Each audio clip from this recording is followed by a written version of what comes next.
अस्सलाम वालेकुम स्टूडेंट्स। ये फ़िज़िकल ज्योग्राफ़ी थर्ड ईयर की क्लास है। क्लास स्टार्ट करने से पहले आपको बता दें कि अगर आपका कोई सवाल हो तो आप व्हाट्सएप ग्रुप में रब्ता कर सकते हैं। तो चलें आज की क्लास स्टार्ट करते हैं। आज का हमारा टॉपिक है बहरुल काहिल की रोएं या करंट्स ऑफ पैसिफिक।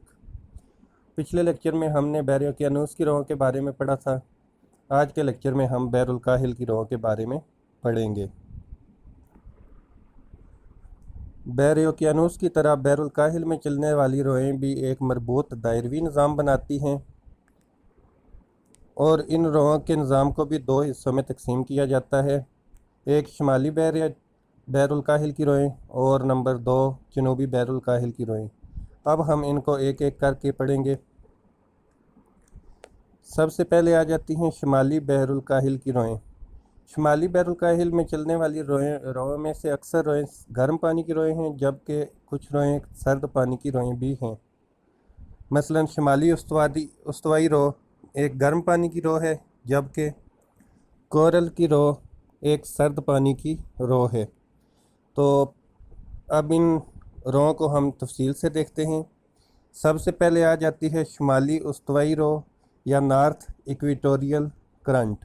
ये गर्म पानी की रो है। ये ख़त्े उस्तवा के शुमाल में बहरुल काहिल में मशरक़ की तजारती हवाओं के ज़ेर असर मशरक़ से मगरब को चलती है। जज़ायर शर्क़ुल हिंद के करीब पहुंचकर ये मुख्तलिफ़ हिस्सों में बँट जाती है। नंबर 2 कुरोशियो की रो या कुरोशियो करंट। शुमाली उस्तवाई रो की वो शाख जो फ़िलिपाइन को अबूर करके बहिराए चीन में दाखिल होती है। यहाँ इसमें कई शाखें मिल जाती हैं और इसका रुख शुमाल मशरक़ को हो जाता है। यहाँ इसे कुरोशियो रो कहते हैं। कुरोशियो रो को बाज़ औक़ात शुमाली बहरुल काहिल की खिलजी रो भी कहते हैं। नंबर 3 शुमाली बहरुल काहिल की ड्रिफ्ट या नॉर्थ पैसिफिक ड्रिफ्ट।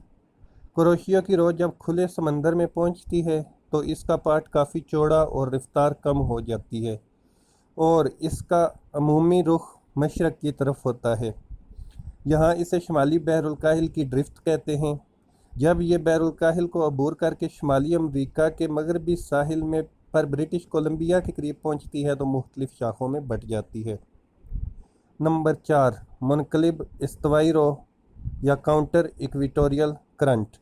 बहरुल काहिल में भी मुनकलिब इस्तवाई रो मगरब से मशरक़ की तरफ चलती है और जनूबी अमरीका के मगरबी साहिल पर पहुंचकर खलीज गोयाक्विल में ख़त्म हो जाती है। ये भी गर्म पानी की रो है। नंबर 5 कोरल की रो या कोरल करंट। ये सर्द पानी की रो है जो बहर मुंजमद शुमाली से बरास्ता अबनाए बेरंग जनूब मगरब को चलती है। ये काफ़ी सुस्त रफ्तार और सर्द होती है और इसे कोरल की रो कहते हैं। जब ये रो जज़ीरा नुमा कमचटका के करीब पहुंचती है तो दो शाखों में बँट जाती है। तो ये थी शुमाली बहरुल काहिल की रोएं।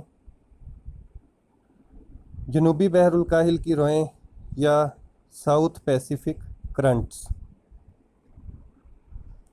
जनूबी बहरुल काहिल में भी बहरी रोओं का एक मरबूत निज़ाम मौजूद है। इसमें भी मुख्तलिफ़ किस्म की गर्म पानी की रोएं और सर्द पानी की रोएं शामिल हैं। जैसे कि जनूबी उस्तवाई रो गर्म पानी की रो है, जबकि बहर मुंजमद जनूबी की ड्रिफ्ट सर्द पानी की रो है। अब हम इन रोओं को एक एक करके देख लेते हैं। नंबर 1 जनूबी उस्तवाई रो या साउथ इक्वेटोरियल करंट। ये मशरक़ी हवाओं के ज़ेर असर जनूबी बहरुल काहिल में ख़त्े उस्तवा के साथ साथ मशरक़ से मगरब को चलती है। जज़ायर इंडोनेशिया और न्यू गिनी के करीब इसकी कई शाखें हो जाती हैं। नंबर 2 मशरक़ी ऑस्ट्रेलवी रो या ईस्ट ऑस्ट्रेलियन करंट। जनूबी उस्तवाई रो की एक शाख मज़ीद आगे बढ़कर ऑस्ट्रेलिया के मशरक़ी साहिल के साथ साथ जनूब को बहती है। इसे मशरक़ी ऑस्ट्रेलवी रो या ईस्ट ऑस्ट्रेलियन करंट भी कहते हैं, जो आगे बढ़कर दो हिस्सों में तकसीम हो जाती है। नंबर 3 बहर मुंजमद जनूबी की ड्रिफ्ट या सदरन ड्रिफ्ट। यह सर्द पानी की रो है। جو کہ مغرب سے مشرق کو چلتی ہے۔ اس میں بیشتر پانی بحر منجمد جنوبی سے آتا ہے، جبکہ کچھ حصہ مشرقی آسٹریلیا کی رو کے مشرقی شاخ سے مل جاتا ہے۔ یہاں یہ کھلے سمندر میں مغربی ہواؤں کے زیر اثر مشرق کی طرف بہنا شروع کر دیتی ہے۔ نمبر 4، پیرو کی رو یا پیرو کرنٹ۔ بحر منجمد جنوبی کی ڈرفٹ جب براعظم جنوبی امریکہ کے جنوبی کونے راس امید یا کیپ آف گڈ ہوپ سے ٹکراتی ہے تو اس کی ایک شاخ براعظم کے مغربی ساحل کے ساتھ ساتھ شمال کو چلتی ہے۔ چلی کے مغربی ساحلوں کو عبور کر کے جب یہ پیرو کے قریب پہنچتی ہے تو اسے پیرو کی رو کہتے ہیں۔ یہ رو چلی کے مغربی علاقوں کی آب و ہوا کو کافی حد تک متاثر کرتی ہے۔ جی تو اسٹوڈنٹس، یہ تھا آج کا ہمارا ٹاپک۔ آج کے ٹاپک میں ہم نے بحر الکاہل کی روؤں کے بارے میں پڑھا۔